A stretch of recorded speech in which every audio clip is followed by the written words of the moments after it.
So we did get some really big news. Obviously, it's been a slow roll for Michael Early going into second season. I think all three of us were, I would say, a little shocked when he got that second, chance. And obviously, the way the season ended, not making the NCAA tournament for the first time in 19 years, just losing to Missouri in a series sweep. And I think I remember I can remember where I was when I was watching it, just stunned of going, what has happened to this team after beating LSU, who just won the national championship for the 8th time. So it's been slow, obviously, compared to football. Everything's been slow in College Station. So they did land, though, one of the best players in the portal in shortstop Chris Halkopian from Maryland. That was a really late night get. Just got to praise Texas Aggies analyst Ryan Broniger, who's been one of the best baseball recruiting guys out there. He's done a really good job keeping a lot of these secret. Obviously, we saw tonight. I haven't gotten an update yet, but there's another commit or two that are coming down the barrel. You got to hope that's pitching or starting pitching specifically. They've lost guys in the portal that were mostly backup. I didn't know what their future was with A&M. And, it's one of those situations where you just don't know until you know with some of those guys who leave. Jamal George is one of them. He's a utility player who transferred to Missouri surprisingly after, because he does know Missouri, one of the worst programs in the SEC. He's going to play immediately and potentially be a star on that team. So I understand those type of, decisions. But overall, you kind of look at their lineup right now, and after Caden Sorrell, who we obviously discussed last Tuesday, returning is huge for this lineup. But they needed to replace Jace Levelette. We all know he's most likely going to go declare for the NFL draft. Well, he probably could. He's 6'6" for the MLB draft, and he's going to be a top 10, top 15 pick. So getting Halkopian is pretty much a surefire replacement in that lineup, and combined with Jake Dewar, the transfer from Florida Atlantic, who he was hitting like 380 or something before it was an insane amount. Insane. And contact hitters. Both these guys are contact hitters, whereas one of the biggest gripes about Jace Levelette was the lack of contact, the lack of consistency. He was a powerful guy. Obviously, that's why he's going to be drafted as high as he is, because of his potential at the plate. But A&M desperately needs guys who are just going to hit, and who are going to hit in the 6 hole and get RBIs and get on base. And that is so important to this team competing next season, because you look down the line and you kind of look at all the returnees, obviously starting off with Terrence Keel and Gavin Grahovic, who missed the rest of the season. I will still stand by that if Gavin Grahovic and Caden Sorrell were healthy the entire year, this team would have made the NCAA tournament. I just know that because of, obviously, their starting pitching was good enough. They had enough. Losing Grahovic early and then not getting Sorrell back into the middle of SEC play just killed them. So having them back is big, and then adding these two guys obviously just solidifies this batting lineup for now. They also added, and I keep forgetting the name, Zane Becker. So the freshman catcher from Arkansas, who is going to play behind Bear Harrison, who also returned. But they also could compete. So anybody could win that job right now. Getting depth at catcher was big. So both you guys, any opinions on what their lineup is going to look like? I did my own kind of look at, how it could look. And overall, 1 through 9 is pretty damn good. I will say that. Just from how they played last year and their 2 new additions, and obviously Zane Becker coming in today. Yeah. The offense looks better now. They have to focus on pitching. I think you're right when you say that Jace Levelette, it was kind of like he's essentially the home run hitter. He's the guy where if you need a clutch moment, something along those lines, he will be able to deliver. But now you're seeing them take these quote unquote slashers. So like a Jake Dewar, like a Chris Hakopian, who is also on a 2026 a first round pick watch. That's how high this guy was coming out of Maryland. I mean, he had a stellar freshman season, but it's really those RBIs that I look at. He went from, I believe, 42 RBIs in his freshman season at Maryland to now 61 in his second season at Maryland. That's an insane number coming from a guy who's playing the shortstop. So he's hitting, I believe, like 371 502, 640, something like that, something along those lines. I could be getting wrong with those numbers, but those are really, really good numbers, especially for what this team needs. So now you're going to have those guys where you have Gavin Grahovic coming back, you have Caden Sorrell coming back, who are going to make contact no matter what, and you're going to look at them and say, "Hey, we want these homers out of you guys."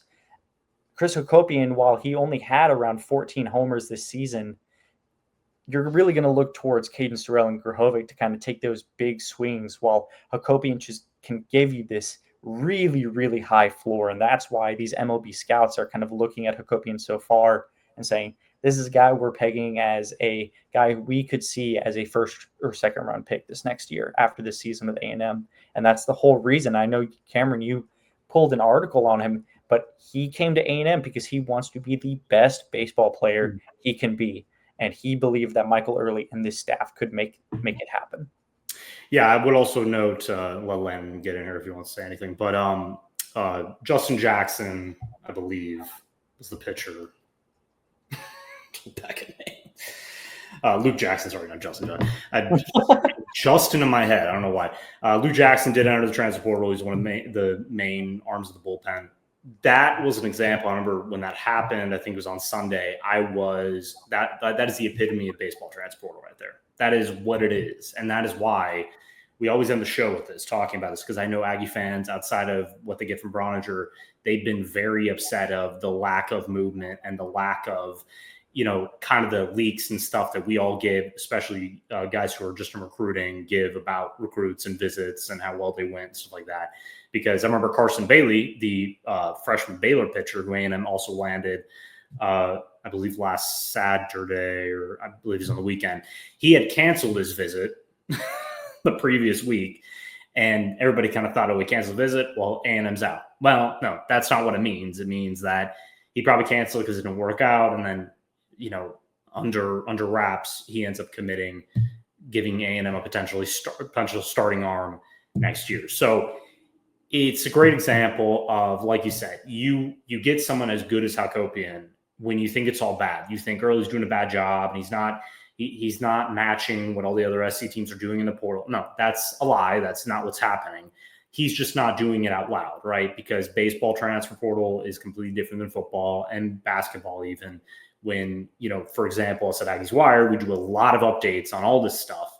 But I can tell you, if you look at our archive, there's less and less about baseball because we just don't know, because they keep it under wraps. And they're doing that for a reason, because when leaks happen in baseball, I don't think a lot of those players like that, and they can make a split decision. We saw that with a couple names that ended up transferring elsewhere. So getting Hakopian with the program, combined with Jake Dewar, I think this pretty much solidifies their lineup, obviously with Becker as well. But I don't know if they have to add a ton more there, because they do have, obviously, guys returning.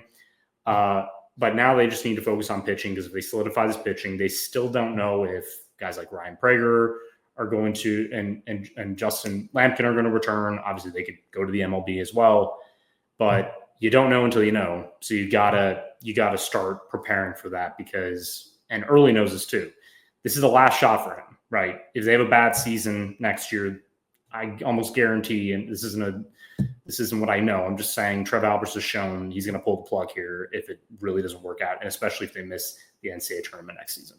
Yeah, I think you said it correctly. Landon, do you have any closing thoughts as we close up? Baseball thoughts? Yeah, no, I don't really know too much on the baseball, but isn't Moss draft eligible, the pitcher? He is. So is Shane Sadeo. I would lean Sadeo leaving as of right now. Really? Okay. I've heard that too, actually. Yeah, I would lean Sadeo leaving. I think this is that chance for him. Maybe that's just me being a little bit biased and want to see him succeed at the next level. Weston Moss, I have no idea. Moss, I could see. I don't know if he is. I think he was a redshirt sophomore this year. I think so. I believe so. I don't think he's eligible, but if he is, I could see him returning, because I heard it's like a certain age. If you like turn 21 or something like that before a certain date, you can be draft eligible. Yeah. Actually, yeah, Cannon is right there. Sadeo has a better chance of leaving because he was injured last season. Yes. And I know this for a fact that you have agents and you have scouts and stuff talking to you, basically saying, well, it's not a problem because you can spend time in AA and move up to AAA, and then you'll be on your way. And we've seen that with a couple of A&M guys. Jacob Pavlish, one of the former pitchers, who I think a lot, we love doing those articles. I know a lot of us do because it's kind of like a reminder, this is baseball. Like some of these guys who they pan out late and they kind of randomly show up on MLB rosters. Some of them you think Asa Lacy is a guy I always think of who haven't heard a ton, but this was somebody who I felt really bad for because I think it was before his senior season because of COVID, ended prematurely, I believe. And then before he was drafted by Kansas City. So, but there's been a lot of great players who you have a feeling they're going to get drafted high, but I think that's Sadeo. He has a lot of stuff. He's a great pitcher when healthy. He's already shown that he would have been a big part of their bullpen and potentially starting rotation this season.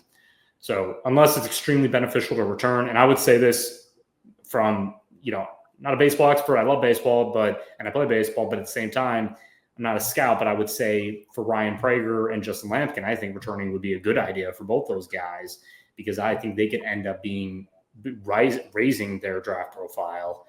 And I think just one more collegiate season would help, especially Prager, who did not have his best year and didn't live up to the pace type. But yeah, it's one of those situations where if you feel that you're only going to spend a couple years in the minor leagues and then make it, then I don't blame you for leaving because I think that there's a lot of college guys who have to stay to even have a chance. And we've seen that with undersized guys who don't really have an MLB future. That's why they stay out 4 years and hoping they get a chance that they can rise in the minor leagues. But for guys like Lavalette, like Sadeo, even Weston Moss, who I think you're right, has shown that he has MLB ability and he could end up being a great player in the future. You got to really think about these type of things. And I think that's why from now on, and we might see more position guys get picked up in the portal. I think the focus is on getting as many pitchers as possible, reliable arms, and prepare for the fact that you may have to completely change up your starting rotation and add to your bullpen. So, but I will say this. I mean, I think Early deserves credit for keeping this under wraps, doing a good job of getting those star level hitters because you go into next season not having Lavalette, and obviously getting Caden Strelbeck was huge, but you had to pair him with somebody who is considered elite and even a little better than Lavalette right now, because that's how I see Hakopian. I made sure to put that in my article. Right now, he's better. It's not that he's overall better because Jason Lavalette is obviously a College Station hero and set as many records as you can. But baseball's momentum, and Hakopian's one of the hottest hitters in the country, and he feels like he can get into College Station and just pick up where he left off in Maryland.